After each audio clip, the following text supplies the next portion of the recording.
நடிகராக இருந்த விஜய் இப்போ தமிழ்நாட்டுடைய முதலமைச்சராக இருக்காரு. இதை தொடர்ந்து தான் நடிகர் தனுஷும் அரசியல்ல களமிறங்கிருக்காருனோ அதுக்கான கொடியையும் அறிமுகப்படுத்தியிருக்காங்க. இந்த விஷயம் தான் இப்ப பேசும் பொருளா இருக்கு. பொதுவாகவே சினிமா நடிகர்களா ரசிகர் மன்றங்களை அமைப்பதும் அந்த ரசிகர்கள் எல்லாமே நடிகருடைய படங்கள் வெளியாகும் காலகட்டத்தில் கொண்டாடி வரவேற்பாங்க. இது இப்படி இருக்க நடிகர்களோ தங்களுடைய ரசிகர்களுக்கு ஏதாவது செய்யணும் என்ற எண்ணத்துல ரசிகர் மன்றங்களை ரசிகர் நற்பணி மன்றங்களா மாற்றுவாங்க. இதன் மூலமா நடிகருடைய பிறந்தநாள் வரும்போது நலத்திட்ட உதவிகளை மக்களுக்கு செய்யறது, இயற்கை பேரிடர் பிரச்சனை வரும்போது கூட மக்களுக்கும் அரசுக்கும் உதவியா இருப்பாங்க. அதே மாதிரி கல்வியில சாதனை படிக்கிற குழந்தைங்களுக்கு பல நலத்திட்ட உதவிகளை செய்வாங்க.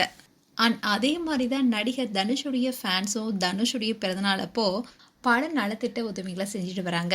இப்படி இருக்கும்போது தான் தனுஷ் ரசிகர் நற்பணி மன்றத்துடைய அடையாளமாக கொடியையும் அறிமுகம் செஞ்சு வச்சிருக்காங்க. இந்த கொடியானது சிவப்பு மற்றும் வெள்ளை நிறத்திலையும் உருவாக்கப்பட்டிருக்கு. அதே மாதிரி கொடியில் நடிகர் தனுஷ் கைகூப்பி வணக்கம் சொல்லும்படியும் கருப்பு நிறத்தில் இடம்பெற்றிருக்கு. தனுஷுடைய படத்துக்கு பின்னாடி ஒரு நட்சத்திரம் இருக்கும்படியும் வடிவமைச்சிருக்காங்க. அந்த நட்சத்திரம் சிவப்பு நிறத்தில் இடம்பெற்றிருக்கு. அதோட எண்ணம் போல் வாழ்க்கை, எண்ணம் போலதான் வாழ்க்கைன்னு வாசகமும் அதில் இடம்பெற்றிருக்கு. மொத்தத்தில் இந்த கொடி பலருடைய கவனத்தையும் ஈர்த்திருக்கு. அது மட்டும் இல்லாமல் தனுஷுடைய இந்த கொடி இப்போ ட்ரெண்டாகவும் மாறி இருக்கு.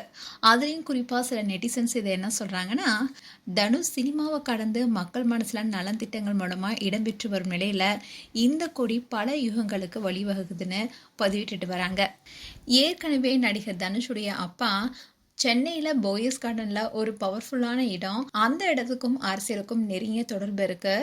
நடிகர் தனுஷும் அரசியலுக்கு வருவாரா என்ற கேள்வி எழுப்பப்பட்டுச்சு. அதுக்கு கூட தனுஷுடைய அப்பா கஸ்தூரி ராஜா என்ன சொன்னார்னா, சென்னையில் பவர்ஃபுல்லான இடம்னா கோபாலபுரம் தான். கலைஞர் அங்கே தான் வாழ்ந்தார். அது ஒளி பிறந்த இடம். யார் வேணும்னாலும் அரசியலுக்கு வரலாம். என் மகனோ பேரனோ கூட அரசியலுக்கு வரலான்னு சொல்லியிருந்தாரு. இப்படி இருக்க சொல்ல தான் தனுஷுடைய ரசிகர் மன்றமும் கொடியை அறிமுகப்படுத்தியிருக்காங்க. இது தனுஷுடைய அரசியல் கட்டத்துக்கான முதல் படியாக இருக்குமான்னு பலருமே கேள்வி எழுப்பிட்டு வராங்க. அதோட நடிகர்களுக்கும் அரசியலுக்கும் இப்போ நெருங்கிய தொடர்பு இருப்பதாகவும், விஜய் தொடர்ந்து பலருக்குமே அரசியல் ஆசை ஏற்பட்டிருக்கா, இப்போ இதுதான் ட்ரெண்டான பலரும் கேள்வி எழுப்பிட்டு வராங்க. அதோட தனுஷை டேக் செஞ்சு வாழ்த்துக்களும் சொல்லிட்டு வராங்க. அதே மாதிரி இந்த கொடி தொடர்பாக தனுஷ் அவருடைய எக்ஸ் பேஜ்லேயோ இன்ஸ்டாகிராம் பேஜ்லேயோ நேரடியாக எந்த விதமான பதிவுமே சொல்லலை. ஆனால் இதை பார்த்த ஃபேன்ஸ் எல்லாரும் அடுத்த எலெக்ஷனில் கண்டிப்பாக தனுஷும் அரசியலுக்குள்ளே வந்து போட்டிடுவார்னு சொல்லிட்டு வராங்க. மேலும் இது தொடர்பான உங்களுடைய கருத்துக்களை கமெண்ட் செக்ஷன் சொல்லுங்கள். இது போன்ற வீடியோஸை பார்க்க நியூஸ் தமிழ் கிட்ஸ் சேனலை சப்ஸ்கிரைப் பண்ணுங்கள். மறக்காமல் நோட்டிஃபிகேஷன் பட்டனை கிளிக் பண்ணுங்கள்.